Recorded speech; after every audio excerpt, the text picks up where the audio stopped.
Please welcome Rev Mark Fowler.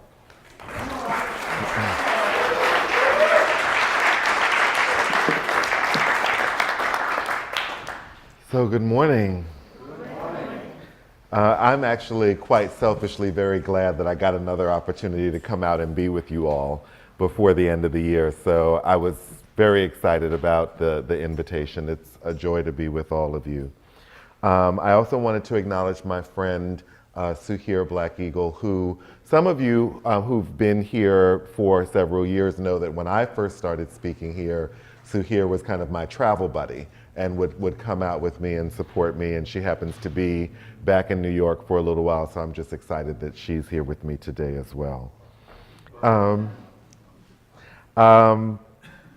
I wanted to start, as I normally do, with the Gospel according to Merriam and Webster, because I find it to be quite balanced in a lot of the terms that we use and talk about as it comes to spiritual life and development. And while the theme of this talk is called the myth of peace, a sub-theme that came to me in the week was, what do you have to give? So we're talking about the myth of peace, but we really are meditating on, what do you have to give? And there are several definitions of the word peace. Peace is described as a noun in the dictionary, so it's a person, a place, a thing, or an object. That's what we know nouns to be. So peace is defined as a state of tranquility or quiet, as a freedom from civil disturbance, a state of security or order within a community provided for by law or custom. It's also defined as freedom from disquieting or oppressive thoughts or emotions. It's further defined as harmony in personal relations. It continues to be defined as a state or period of mutual concord between governments, a pact or agreement to end hostilities between those who have been at war or in a state of enmity. And finally, it's defined, used interjectionally to ask for silence or calm, or as a greeting or farewell. So all of these constitute definitions of the word peace and the way in which we interact with the idea of peace in our daily lives. And with so many things going on in the world today, you may have said or heard someone say, I just want a little peace. But you have to ask yourself, what do you really mean by that? Do you mean that you want tranquility and quiet from the world? Do you mean that you want to be free from your own negative thoughts? Do you mean that you want harmony in your personal relations?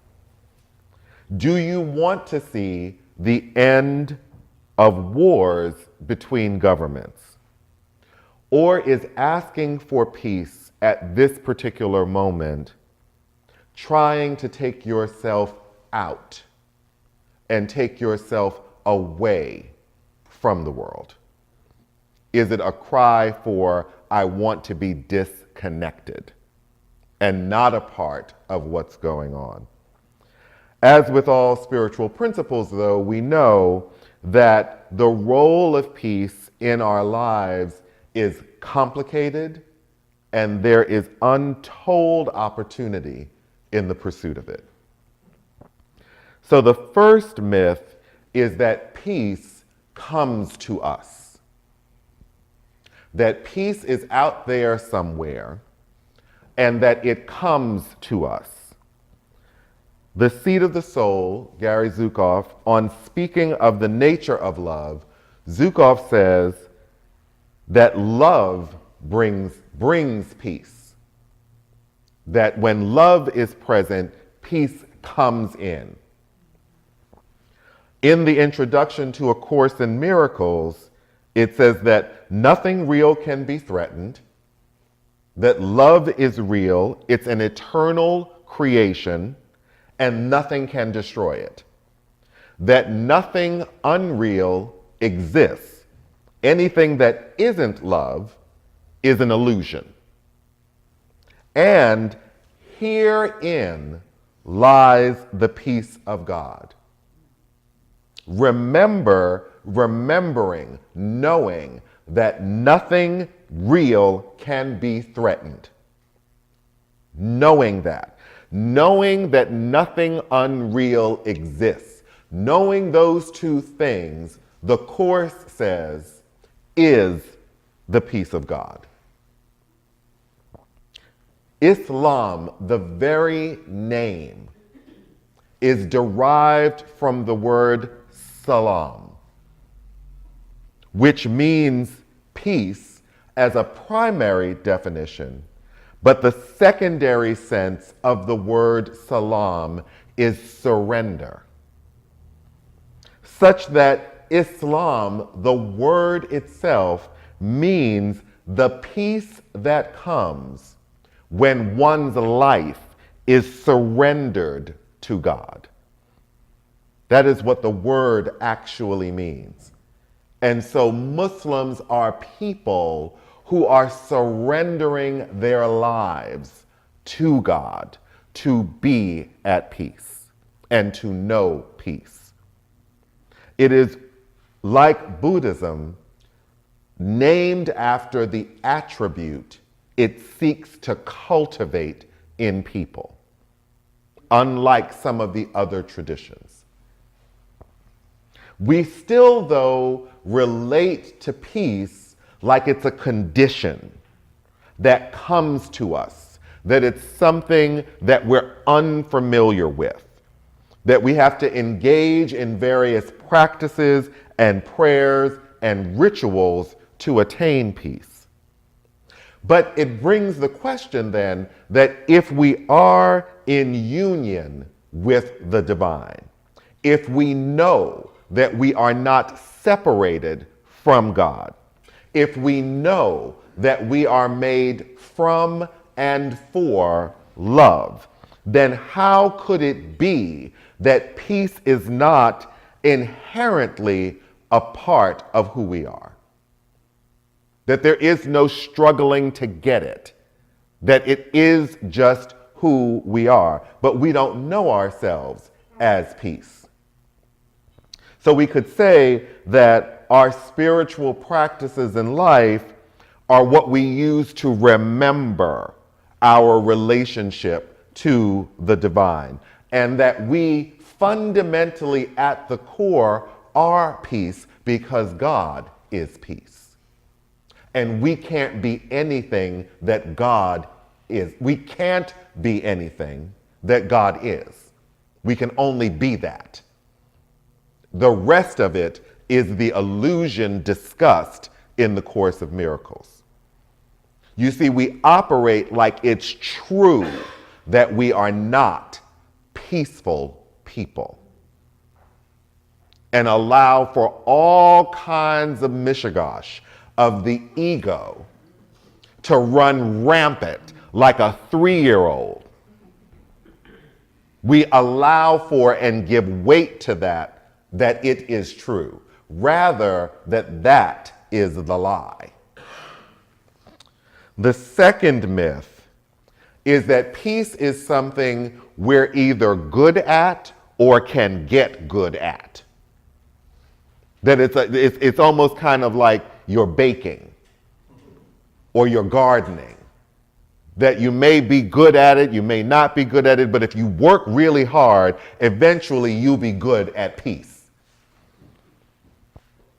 And I ask you the question, ask all of us to consider, what do you do with peace when you've had it?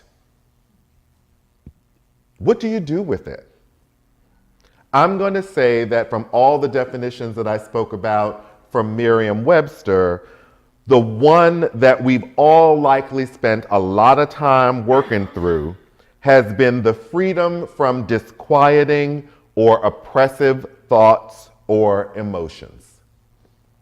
So we've chanted, we've prayed, we've practiced mindfulness, we've read, we've gone on retreat, we've written, we've spoken, we've invoked, we've incanted, and a bunch of other stuff. All kinds of stuff, even a coloring book.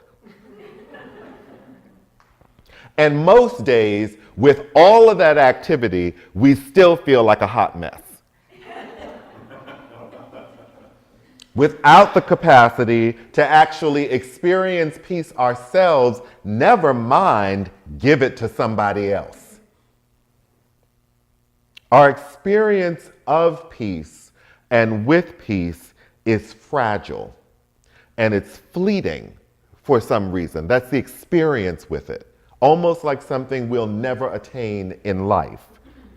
And I would say that maybe the reason that that is the way it is because we're trying to get peace as opposed to being peace. If we began to relate to the idea of peace as a way of being rather than a thing to get or a place to get to, then your prayers begin to change. Is your prayer ever, divine mind, remove the chaos that I am? I am a source of order. People thrive around me. I am tranquility. I am freedom. I am harmony. I am concord. I am agreement. I am peace, and people know that they are peace when they are with me.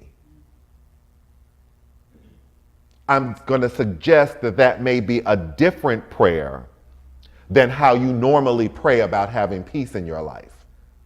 Because peace sometimes in our lives now means somebody going away. Or some condition changing drastically, rather than the condition of your own heart. So peace is not something to be good at. Peace is something to be. And our aspiration, our practice, is about being peace. And as with all spiritual practices and principles, the third and final myth is that peace is for you. And as long as you'll have me come here and speak to you, the end of my sermon will always be the same in some way. That whatever spiritual practice we are talking about, it is not about you. It is about what can happen through you. It is about you being a vehicle for whatever it is we're discussing. And in this instance, we're talking about you being peace so that peace can be present in the world. Because without you being peace, peace will not be present in the world. It's not going to happen any other way, except that there is a tipping point in the consciousness of humanity that who we are and all that we do is in the direction of peace. And without that, there will be none.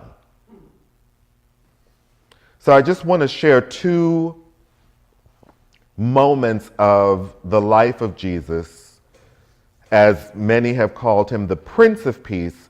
But if we think about what we're talking about now in the relationship between ourselves and God or the divine, then maybe the title and the way we've been talking about the Prince of Peace is a little bit askew of what the relationship really is. So this comes from the book of Mark in the 4th chapter, and it says, "On that day, when evening had come, Jesus said to them, 'Let us go across to the other side.' And leaving the crowd, they took him with them in the boat," they being the disciples, "just as he was. And other boats were with him. And a great windstorm arose, and the waves were breaking into the boat, so that the boat was already filling. And they woke him and said to him, 'Teacher, do you not care that we are perishing?' And he awoke and rebuked the wind and said to the sea, 'Peace, be still.' And the wind ceased, and there was a great calm. Jesus said to them, 'Why are you so afraid? Have you still no faith?'" And I imagine that this scripture and this moment in the life of Jesus has often been interpreted that Jesus is asking the disciples if they have faith in him. I'm going to suggest something different and ask, if he's asking the disciples, why don't they have faith in themselves? He's already told them that what he has done in his work, that they will do that and more. So they indeed could have summoned the seas to be calm. They could have had the winds ceased, but they did not have faith in their relationship with the divine. This last one comes from the book of John, chapter 14. And it says, "These things I have spoken to you." And let me just say that this is the time in Jesus' life when he is preparing the disciples for the certainty that he is going to be crucified.